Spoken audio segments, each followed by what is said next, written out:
So in that column, you said you think in the second or third seasons, you think the interest will fade. Maybe that first season they'll have the novelty, but by year two, year three, sitting in 108, doesn't sound so appealing anymore, right? Or what do you? You know, yeah. Look, I mean, people the only people go to people go to River Cats games right now. Yeah, they Do do, they? and Yeah. the River Cats do a decent job.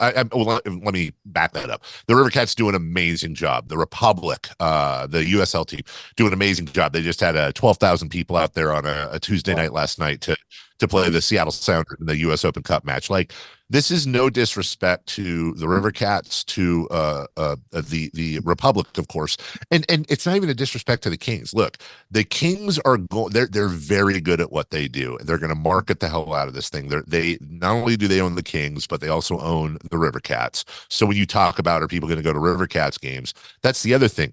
They're kind of taking the shorts on River Cats attendance and expendable income, and they don't own the A's as of right now.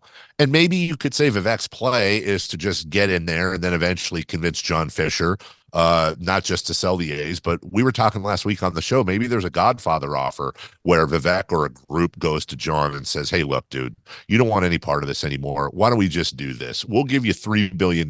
You give us the Earthquakes. You give us the A's. We're going to relocate them both up here, and you're out of sports forever." I don't know. Do I think people will attend the games? I think the first year will be standing room only for the most part. And Yeah. when I say that, let me just say I think all the tickets will be sold. I Yeah. also think if they're smart, and they are smart, they're probably going to have some sort of package where you're going to get a 3-year deal where you commit to 3 years of season tickets, and that's going to fill up very, very quickly. There's a big difference, though, between, as you know, as A's fans, tickets sold and people dressed as empty seats. Yeah. And I think by year two, year three max of 50, 60 wins a year, I do think a lot of Sacramentans are going to say, what are we suffering out here when this guy is ditching all our good players? And shockingly, John Fisher's not spending any money out here.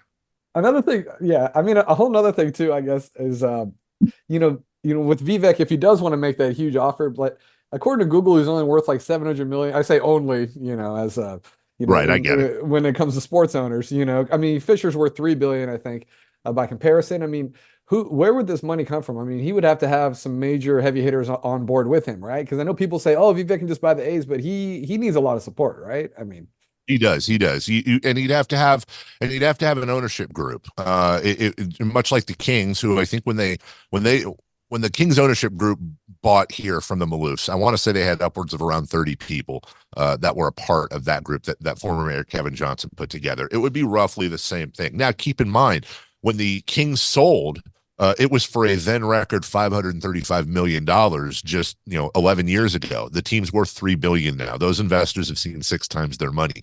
This is an important point because you're right. It's not like Vivek's going to reach into his pocket and write a check. But then again, most people, when they go, well, okay, the King sold for $535 million. That's cool. He wrote a check for 535. That's a lot different. And I think the general consensus, even for people that care enough about that transaction, is that Vivek and his group bought the team for 535 million. No, they bought the Maloof portion of 535 million. They bought that at 65%.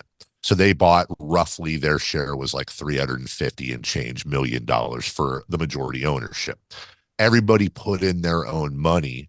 And just because Vivek is the chairman, it doesn't mean that he has 90%. In fact, I've tried to find out. I don't know exactly what check he wrote to buy the Kings, but keep in mind what the media reports is that the Kings sold to the Vivek Ranadive group for $535 million in 2012, 2013. The check he wrote, I've heard, is somewhere in the range of 45 to $70 million. That's what he wrote. And of course, you have collateral, you have other businesses. They work at a level we don't work at. It's not like he's writing it out of his checking account or crashing a CD or a 401k. He's going out and leveraging that money and putting it into an investment, which is a team. And then you watch that team's equity grow and you cash out through selling the team or borrowing against the team. I'm getting nerdy here, but this is my wheelhouse. I love this hey, stuff. Hal's an Because, economist, so you're in the right spot. So well, and yeah. correct me if I'm wrong. Feel free to tell me I'm full of garbage, but in a situation like this, let's just say in this silly world, let's say John Fisher said, "All right, I want 3 billion for the A's," and everybody said, "Yeah, well, I want to marry, prime Pam Anderson." That's not happening. Your team max is worth 2 billion, because that's another thing. Is John Fisher right now is trying to raise equity, and he's valuing. I'll put out the Sacramento Kings are worth $3 billion with a brand new state of the art stadium downtown and all the that. Oakland That's correct. A's are a piece of paper, which is a very valuable piece of paper, which says you're allowed to be in Major League Baseball. But that's it, right? You're correct. And yeah, so they ain't getting $3 billion.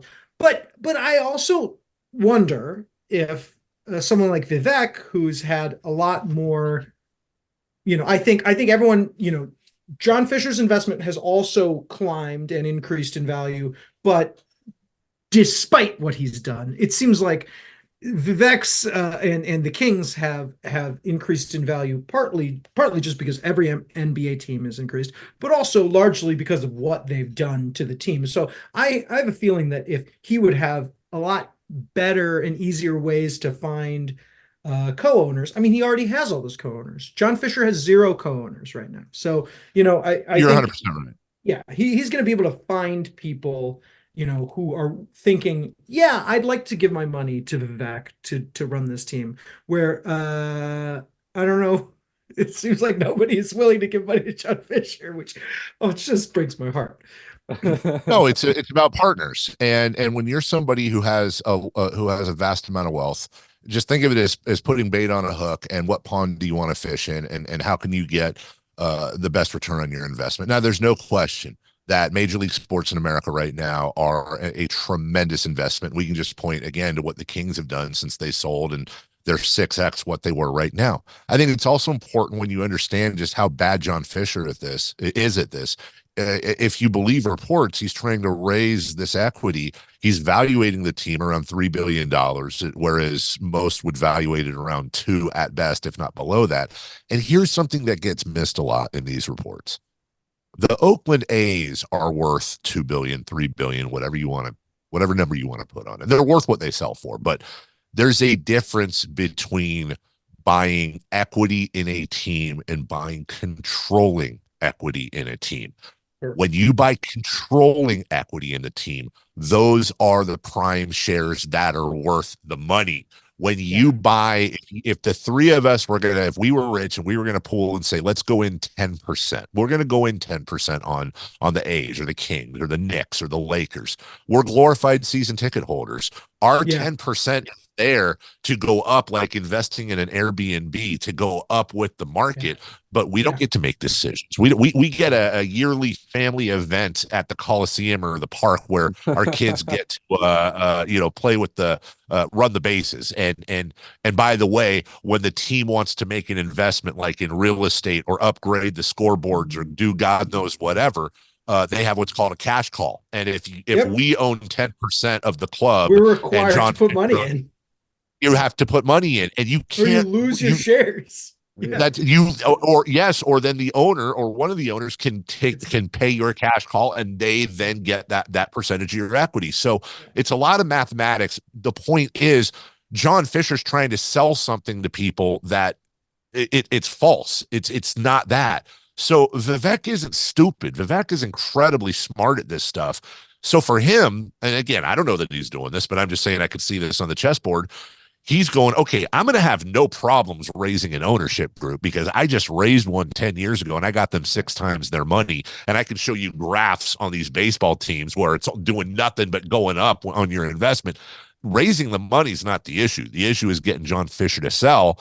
And maybe the play is, and I suspect that this is what it is, if we get the A's to Sacramento, supposedly for 3 years, and guys, we all know it's 4 minimum. This 3 year stuff is garbage. It's at least 4 years. Possession is 9/10 of the law. Vegas has all kinds of issues anyways.